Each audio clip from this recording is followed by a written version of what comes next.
Boa noite, irmãos. Está fraco esse boa noite, né? Boa noite, irmãos.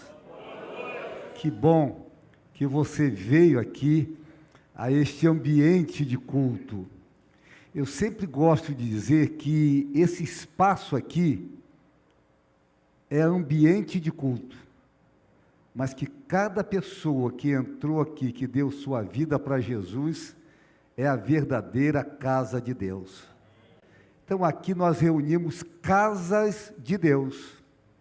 É um lugar em que casas de Deus se reúnem, não é verdade?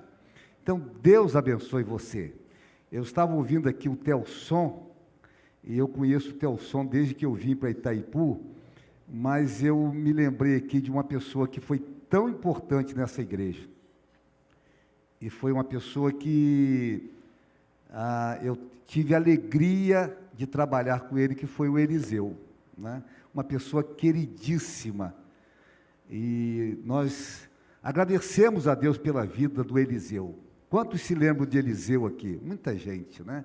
É bom ver Eunice aqui também, outra líder aqui na igreja. Então, que bom, o pastor Val já deu a palavra, né? Mas eu quero ressaltar isso, que bom, Eunice, vê-la aqui, juntamente com a Almera.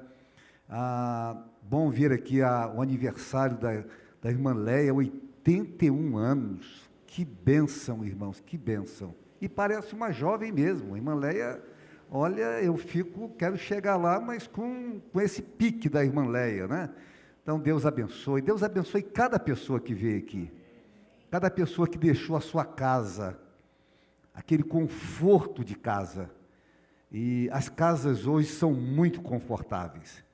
E a gente deixa e vem reunir aqui com o irmão, juntos, a gente canta, e já cantamos aqui com a equipe de louvor, músicas bonitas, já cantamos, já adoramos a Deus através da música, já oramos a Deus, clamamos a Deus, agradecemos a Deus, e agora Deus tem uma palavra para a gente, uma palavra simples, mas é aquela palavra para o seu coração, para você meditar durante a semana. É isso que Deus quer que você faça. Eu quero conversar com você sobre relacionamento com Deus. Avalie, cheque o seu relacionamento com Deus. De vez em quando a gente precisa fazer essa checagem, essa avaliação. Como está o meu relacionamento com Deus? Então quero que você abra a Bíblia em Lucas capítulo 23, do versículo 33 ao 43, essa porção da palavra de Deus, da crucificação de Jesus, e nós vamos então conversar sobre esse texto belíssimo. Lucas, Evangelho de Lucas, capítulo 23, do versículo 33 ao versículo 43, 10 versículos da palavra de Deus, certamente serão importantes para a nossa meditação. Diz assim a palavra de Deus: quando chegaram ao lugar chamado Caveira, ali o crucificaram com uns criminosos, um à sua direita e outro à sua esquerda. Jesus disse: Pai, perdoa-lhes, pois não sabem o que estão fazendo. Então eles dividiram as roupas dele, tirando sortes. O povo ficou observando e as autoridades o ridicularizavam. Salvou os outros, diziam: salve-se a si mesmo, se é o Cristo de Deus, o escolhido. Os soldados, aproximando-se, também zombavam dele, oferecendo-lhe vinagre, diziam: se você é o rei dos judeus, salve-se a si mesmo. Havia uma inscrição acima dele que dizia: este é o rei dos judeus. Um dos criminosos que ali estavam dependurados lançava-lhe insultos: você não é o Cristo, salve-se a si mesmo e a nós. Mas o outro criminoso o repreendeu, dizendo: você não teme a Deus, nem estando sob a mesma sentença? nós estamos sendo punidos com justiça, porque estamos recebendo o que os nossos atos merecem. Mas este homem não cometeu nenhum mal. Então ele disse: Jesus, lembra-te de mim quando entrares no teu reino. Jesus lhe respondeu: eu lhe garanto, hoje você estará comigo no paraíso. Amém? Irmãos, a pergunta crucial, a pergunta relevante para a gente aqui nesta noite é: que tipo de relacionamento você tem de fato com Deus? Eu vou repetir: que tipo de relacionamento você tem realmente com Deus? Que tipo de relacionamento você tem desenvolvido com o Senhor? Creio ser uma boa oportunidade para você se localizar. Eu penso que esse texto oportuniza para a gente se localizar, avaliar e tomar consciência do tipo de relacionamento que nós desenvolvemos com Deus. E o texto lido é uma fotografia de um momento singular de toda a história. E de forma muito particular, um momento singular da história da salvação. É quando Jesus morre, é quando Deus oferece seu Filho para morrer a nossa morte. Esse é um momento singular para nós que somos cristãos. É quando Deus oferece Jesus, e Ele oferece como resultado do seu amor, aquele muito amor com que nos amou. E essa consciência precisa estar no nosso coração. E sempre precisamos lembrar disso. Porque é a partir disso, dessa consciência, que nós então amamos mais o Senhor. É nesse momento crucial que podemos aqui, eu penso, arrancar do texto alguns relacionamentos com Deus. O primeiro relacionamento que eu posso trazer aqui para você é aquele relacionamento indiferente. E é um relacionamento marcado pelo desinteresse, marcado pela frieza, marcado pelo escárnio, marcado pelo menosprezo.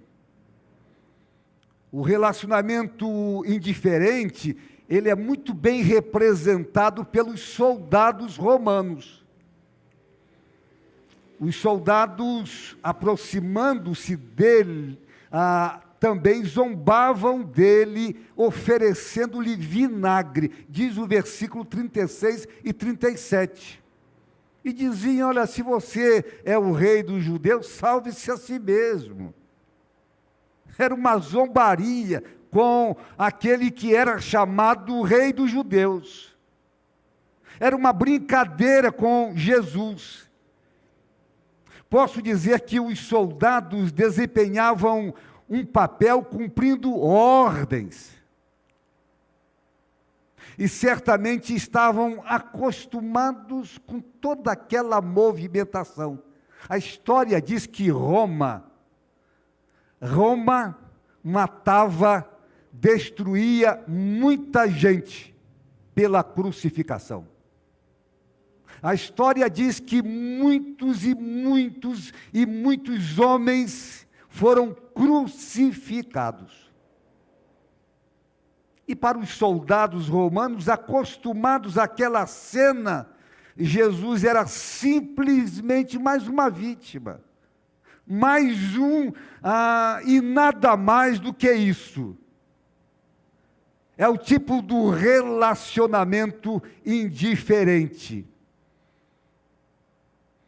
Eu penso que nós também, irmãos, nós nos adaptamos muito bem à movimentação da igreja. A igreja tem um movimento. E o movimento da igreja é muito gostoso, não é verdade? É tão gostoso que você sente falta dessa movimentação, dessa conversa, desse abraço, desse esbarrão com o outro. Eu nunca me esqueço, uma vez tive que ficar 2 dias, ou um final de semana sem ir à igreja, e estava num quarto de um hotel, e eu me lembro que no domingo seguinte eu fui à igreja com uma alegria tão grande, eu nunca cantei com tanta alegria. Porque eu estava ali num ambiente que eu gosto, ambiente de igreja. Irmãos, a gente também pode se acostumar com esse ambiente e nos adaptamos muito bem a essa movimentação. Mas nada disso representa, e é possível que para muita gente só o movimento interessa. Mas nada disso representa um desafio para a nossa vida. Nós entramos aqui e saímos sem o toque de Deus, sem aquela palavra que conecta o nosso coração.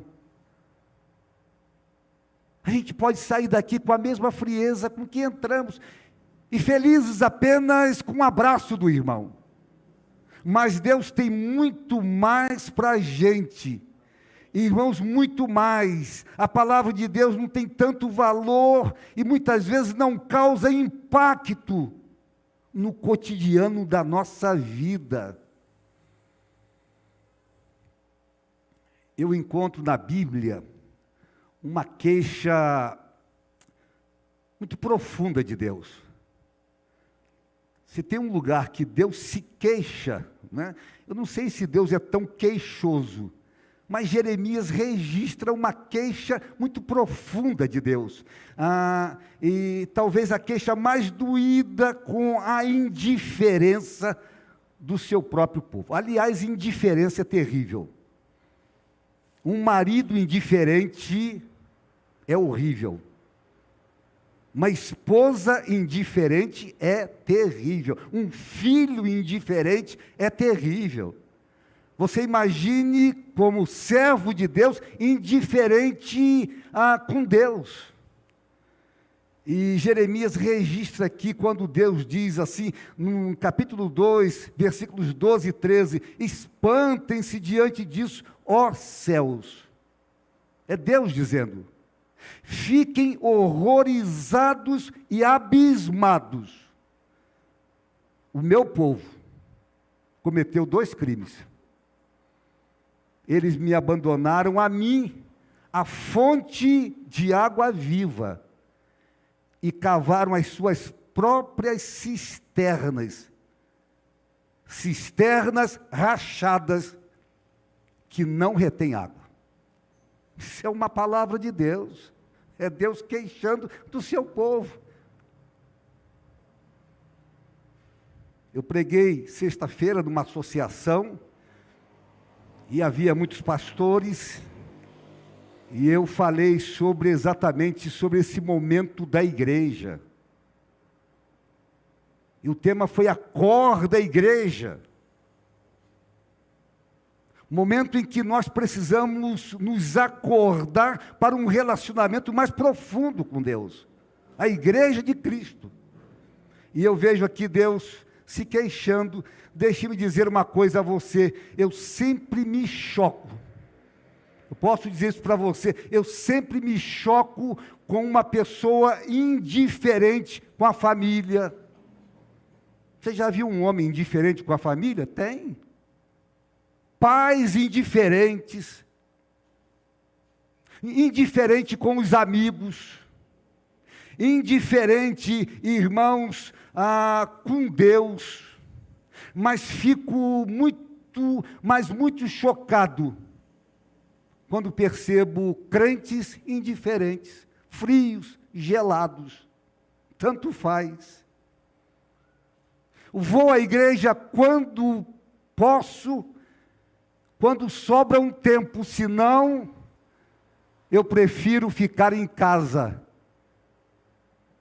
Há pessoas assim, a igreja, a reunião, o culto é quando sobra e sobra muito tempo.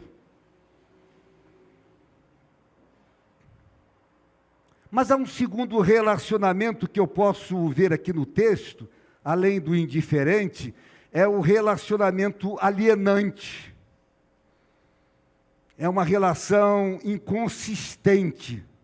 Sabe aquela relação rasa, aquele relacionamento raso, marcado pela emoção e por isso mesmo sujeito à manipulação. E aqui muito bem representado pela multidão. Multidão que, incitada pelos chefes dos sacerdotes, gritava histericamente: acabe com ele, falando para Jesus, solta-nos Barrabás. Imagine a multidão, aquele grito da multidão. E multidão é emocional mesmo. Quem vai no Maracanã, como o Henrique vai de vez em quando, assistir o time melhor do Rio, ele sabe que, às vezes, a torcida grita contrário, é capaz de dizer que o time está mal, apupar o time, mas quando o time faz um gol, ela aplaude. Sai de um extremo para o outro. Multidão é isso, irmãos, é emocional. E aqui muito bem representado pela multidão que, incitada, diz para Jesus, o Cristo de Deus, de forma muito clara: crucifica-o. É bom dizer que Barrabás era um assassino, e Pilatos tentou persuadir por várias vezes a multidão a não sentenciar Jesus, mas claramente influenciada e insuflada pelos líderes judaicos, que teimosamente gritava: crucifica-o, crucifica-o. É o relacionamento alienante. Depois esse mesmo povo observa o desenrolar do drama da crucificação, e no versículo 35, se você olhar, o povo ficou em silêncio, apenas observando. O relacionamento alienante é reconhecido pelas mudanças bruscas, incoerentes, aliás, explicáveis apenas pela ótica da alienação, exatamente por ser um grupo alienado. Esse mesmo povo que tem uma postura contundente contra Jesus e no momento crucial apenas observa, é o mesmo que o recebe alguns dias antes, quando ele chega em Jerusalém com aplausos. No dia seguinte, a grande multidão que tinha vindo para a festa ouviu falar que Jesus estava chegando a Jerusalém, e João registra isso. Pegaram ramos de palmeiras e saíram ao seu encontro gritando: Hosana, bendito é o que vem em nome do Senhor, bendito é o Rei de Israel. E é interessante porque Jesus, quando passava, e o grito de Hosana, palmas, diz que Jesus baixou a cabeça. Uma vez eu li uma frase que eu guardo para sempre. E essa frase diz assim: razão sem emoção é estéril. Escreva isso. Alguns estão escrevendo, eu queria que você guardasse isso. Razão sem emoção é estéril, mas emoção sem razão é histeria. Eu gosto dessa frase, e é verdade. É o tipo de relacionamento inconstante, pontual, passageiro e sujeito a todo tipo de influência. é um relacionamento de multidão.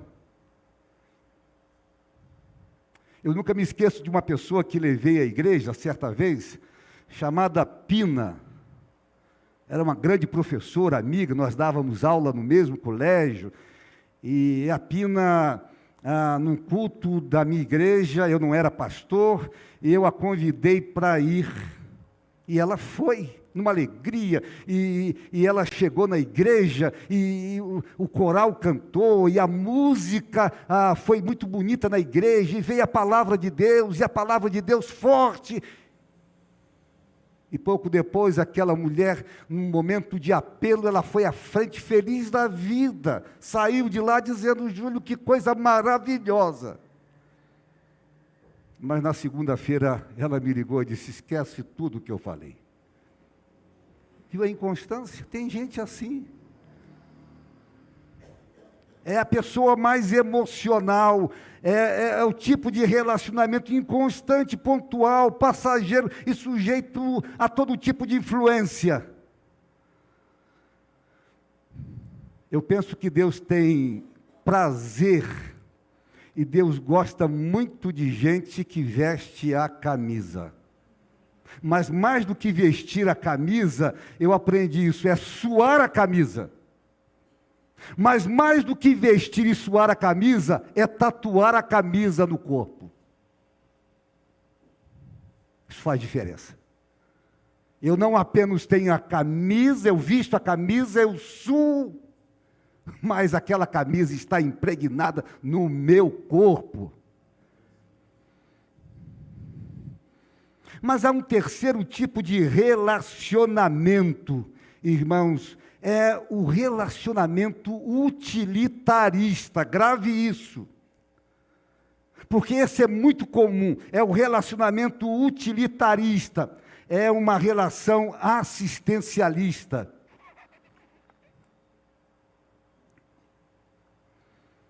Está ligado ao proveito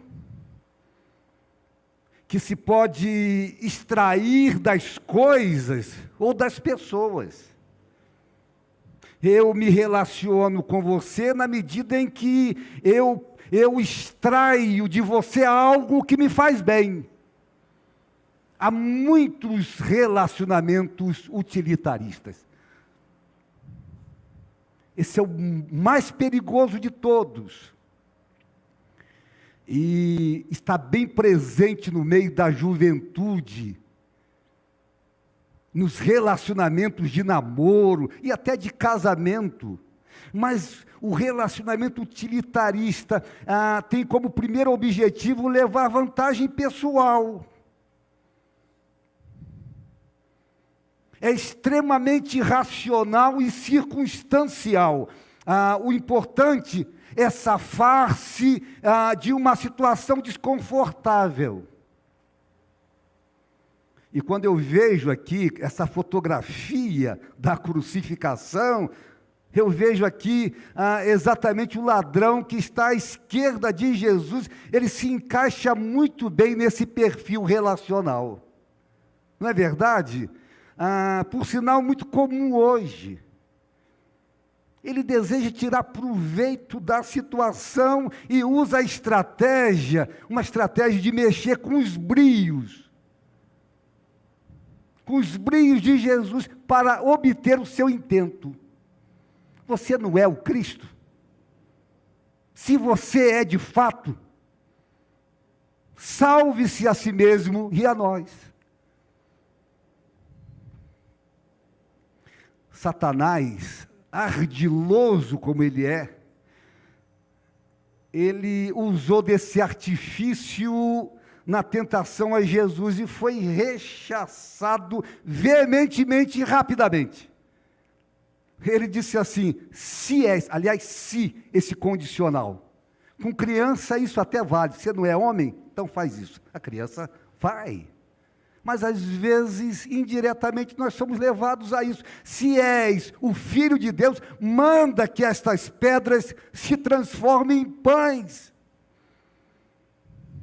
Aí Jesus rechaça e diz: diabo, eu não estou aqui para fazer a sua vontade, eu sou o que sou. Percebe, irmãos? É um relacionamento tipicamente humanista. O homem é o centro de todas as coisas. E Deus é o serviçal. Às vezes nós fazemos de Deus aquele servo nosso. E tudo em torno do homem, o homem no centro. E Deus então reverenciando o homem. Quais são os problemas, irmãos, de um relacionamento utilitarista com Deus? Primeiro, o relacionamento utilitarista exalta a carência humana, e a gente é carente mesmo. Nós temos carências, as mais diversas, mas se exalta a carência e não gostamos ou desconsideramos a nossa natureza de pecado, nossa tendência para pecar. Nós somos pecadores. Não há reconhecimento de pecado, não há arrependimento, não há confissão e muito menos transformação de vida. Outra coisa, irmãos, o relacionamento utilitarista foca apenas no céu, lá no final, e descarta a caminhada no reino de Deus. O reino de Deus tem valores. E eu sou convidado e convocado para viver os valores do reino de Deus aqui na história. Percebem? Eu sou convocado porque faço parte do reino de Deus, eu sou convocado, convidado, instado por Deus para eu viver esse reino aqui na história. De tal maneira que as pessoas me identifiquem como filho do reino, como participante do reino. Mas o relacionamento utilitarista apresenta Jesus como Salvador e nunca como Senhor. E Jesus é Senhor e Salvador. Outra coisa, o relacionamento utilitarista realça Jesus como um doador e esconde o caráter de Jesus, o caráter de Deus.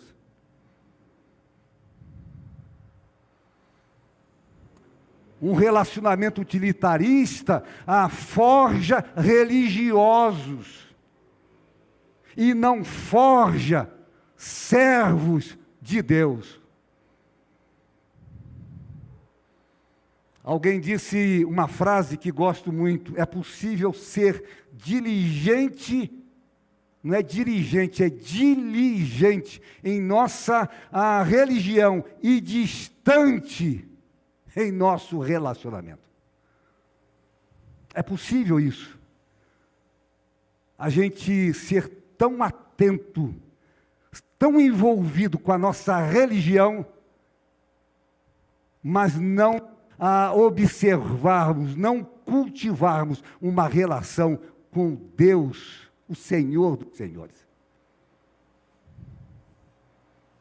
É por isso, irmãos, que eu posso ler a Bíblia centenas ou dezenas de vezes, mas se essa Bíblia não me faz encantar com o Deus da Bíblia, que adianta ler a Bíblia 10, 15 vezes? Ler a Bíblia, quando eu leio e me encanto cada dia mais com o Deus da Bíblia, isso faz sentido para mim. Mas há um outro relacionamento, o relacionamento autêntico. É o relacionamento consciente, que surge do fundo mais profundo de uma pessoa. É aquele relacionamento que conecta o coração de um ser limitado como eu e você. Nós somos limitados, e ele faz uma conexão entre o meu coração, entre um ser finito e o Deus infinito. Isso é relação autêntica, verdadeira. É real, é genuína, é consistente, é aquela relação honesta. E aqui muito bem representado pelo ladrão que estava à direita de Jesus. E eu gosto de pensar, irmãos, que o relacionamento autêntico identifica-se pelo temor a Deus. Olha o versículo 40, o ladrão à direita diz para aquele que está à esquerda de Jesus, você não teme a Deus nem estando sob a mesma sentença. O temor a Deus é o princípio de toda a sabedoria. Irmãos, temer a Deus, temer não é ter medo de Deus. Mas o relacionamento autêntico, então, identifica-se pelo temor a Deus. O relacionamento autêntico diferencia-se pelo conhecimento de si mesmo. Eu gosto disso aqui, irmãos. Olha o que aquele homem diz: nós estamos sendo punidos com justiça. Porque estamos recebendo o que os nossos atos merecem. 41 e 42, olha, a gente merece. A gente falhou, a gente pecou, nós somos pecadores, eu e você.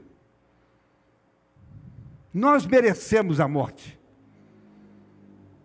O relacionamento autêntico fica evidente pelo quebrantamento, mas este homem, olha o que diz esse ladrão que está à direita, não cometeu nenhum mal. Ele então disse, Jesus disse com a maior suavidade, ele diz para Jesus, Jesus, lembra-te de mim quando entrares no teu reino. Ele só diz, lembra-te. Ele nem pede para entrar no reino de Deus, ele acha que não merece. Ele não tem méritos. Irmãos, essa é a posição que todos nós deveríamos ter, e quando nós temos essa posição, eu não mereço, eu não sou salvo por mérito. Que mérito eu tenho? Que mérito você tem? É graça de Deus. Eu gosto de uma música que a gente já cantou, já há algum tempo atrás, ele disse que quando chegar no céu, as pessoas vão ficar perguntando, beliscando, me belisca aqui, a música não diz isso, não é eu que estou aqui, né? Me belisca aqui para ver se eu estou no céu mesmo. E o que a música diz é que a gente vai perguntar, irmão, como é que você chegou aqui, irmão? Aí para responder, olha, só tem uma palavra, é graça, é favor de Deus. Irmãos, me parece que é isso, que é esse pensamento que vai rolar na nossa mente no céu. Gente, como foi que eu cheguei aqui e diante de uma santidade bendita de Deus, e você vai olhar para você e dizer, olha, eu não posso estar aqui, mas se estou aqui, é graça de Jesus.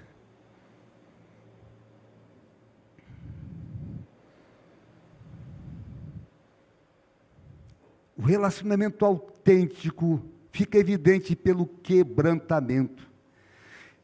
Há um livro, Voando nas Alturas, e o autor, ele diz algo muito interessante. Ele diz que das pessoas que mais amaram a Cristo, olhando exatamente para esse momento da crucificação, o testemunho mais forte não veio de nenhum discípulo de Jesus. E ele diz que o testemunho mais forte não veio nem de Pedro, nem de João, amigos íntimos de Jesus. Ele disse, creio que quem mais demonstrou amor por Cristo foi o ladrão colocado à direita da cruz. Ele diz, aquele ladrão, ao olhar para Jesus, ali tão próximo dele, que ele podia tocar em Jesus, e Jesus com o rosto desfigurado pelas bofetadas, com as costas dilaceradas, cheia de vergões por causa das chicotadas, com sangue que corria sobre a face, misturado com a poeira, com o suor, e a saliva daqueles que cuspiram em Jesus. Tudo isso dava-lhe um aspecto horrível.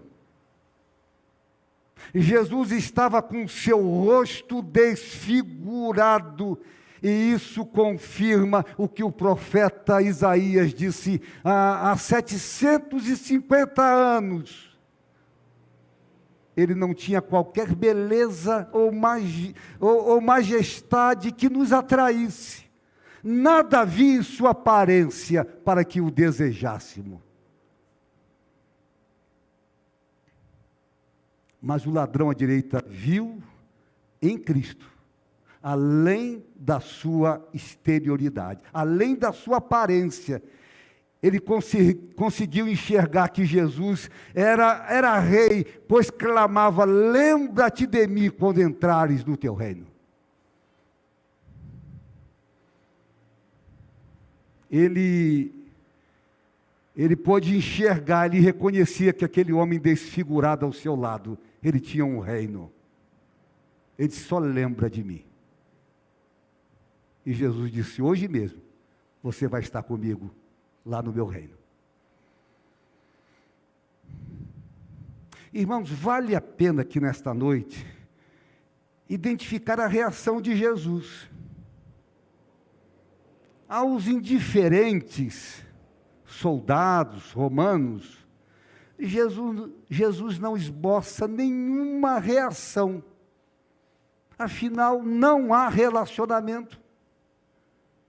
Eles não tinham relacionamento nenhum com Jesus, e Jesus não esboça nenhuma reação. Aos alienados, representados pela multidão, Jesus diz assim: Pai, perdoa-lhes, pois não sabem o que eles estão fazendo. Aos utilitaristas, Jesus responde com silêncio. Nesse caminho, não vamos encontrar Jesus. Jesus silencia. Mas aos autênticos, aqueles que buscam uma relação verdadeira, real com Jesus, ele diz assim: eu lhe garanto, hoje mesmo, você estará comigo no paraíso. Glória a Deus, irmãos. Isso é um negócio maravilhoso. Isso é a coisa mais maravilhosa. Aquele homem não tinha mérito. Qual o mérito desse homem? Qual o mérito desse homem? Nenhum. Nem todos entendem isso. É difícil entender isso. Momento final de vida. Mas a graça de Jesus é muito maior do que nós imaginamos. Eu quero terminar dizendo algumas coisas para você nesta noite. Primeiro, há o perigo de estarmos tão perto do reino, mas sem salvação. A gente pode estar pertinho do reino, podemos estar aqui no seio de uma igreja, nós podemos estar aqui dominicalmente, podemos ocupar cargos na igreja, podemos ser aquela pessoa entusiasmada com a igreja, perto do reino, mas sem salvação.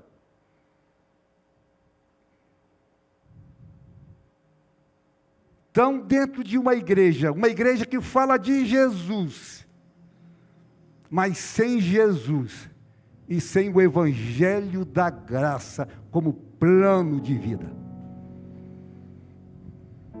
Mas quero dizer uma segunda coisa para você.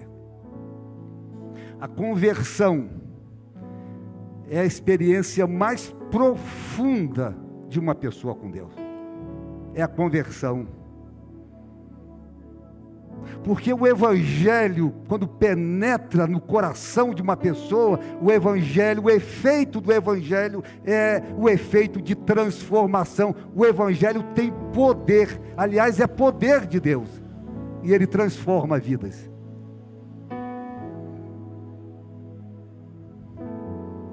Skimudi, certa vez pregando uma grande conferência, e de alguns dias, E num dos dias alguém disse para Moody: você pode ir à minha casa?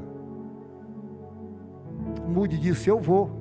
Depois daquele trabalho, daquela noite de conferência, e os irmãos da equipe dele disseram: Moody, olha, esse homem não é uma pessoa de referência aqui, pelo contrário, é uma pessoa que tem muitos problemas, ele é violento aqui. Moody disse: eu vou. E foi. Moody disse que entrou por algumas ruas apertadas, andaram e chegaram num barraco. Ele disse: pode entrar. Ele entrou. Ele foi lá e disse: Moody, olha, eu tenho aqui algumas facas, e eu matei pessoas com essa faca. Há perdão para mim? Aí Moody disse: o sangue de Cristo nos purifica de todo pecado. Isso é evangelho, irmãos. Mas Moody, olha, essa arma aqui, você não sabe o que eu já fiz com essa arma, a violência que eu pratiquei contra algumas pessoas aqui na comunidade lá fora, a salvação para mim, a perdão para mim. E Moody disse: o sangue de Cristo nos purifica de todo pecado. Isso é evangelho da graça. Esse é o evangelho que eu acredito e que você acredita. É por isso, irmãos, que o nosso relacionamento com Deus tem que ser um relacionamento firme. Nós precisamos nos relacionar com o Deus da graça. Ele precisa ser Senhor da nossa vida. Irmãos, não há ninguém, e eu quero aqui dizer com toda a ênfase nesta noite, não há ninguém mais importante que o Deus da igreja. Ele é Senhor nosso. Ele é Senhor desse universo. Foi Deus que deu Jesus para morrer na cruz. Mas eu quero fazer um convite aqui em terceiro lugar, a você indiferente. Talvez haja aqui alguma pessoa que até gosta da igreja, mas tem vivido um relacionamento indiferente com Deus. Quem sabe alienante. É possível que você um dia esteja com uma vontade de orar, mas passa meses e meses e você nem ora ao Senhor. Quem sabe o seu relacionamento seja utilitarista. Deus quer mudar o seu relacionamento. Deus quer uma relação consciente, saudável e concreta com você. Deus deseja uma relação de amor, de Pai, com cada pessoa aqui nesta noite. E eu quero orar com você nesta noite. Eu convido você, meu irmão, minha irmã, a orar. Todos nós aqui, eu posso dizer uma coisa: todos nós aqui precisamos rever nosso relacionamento com Deus. Todos nós aqui. Não pense que eu estou dizendo para alguns. Todos nós aqui precisamos cada dia nos relacionar melhor com o Senhor. Crer no Senhor de todo o coração. Entregar nossa vida ao Senhor dia após dia. Vamos falar com Deus.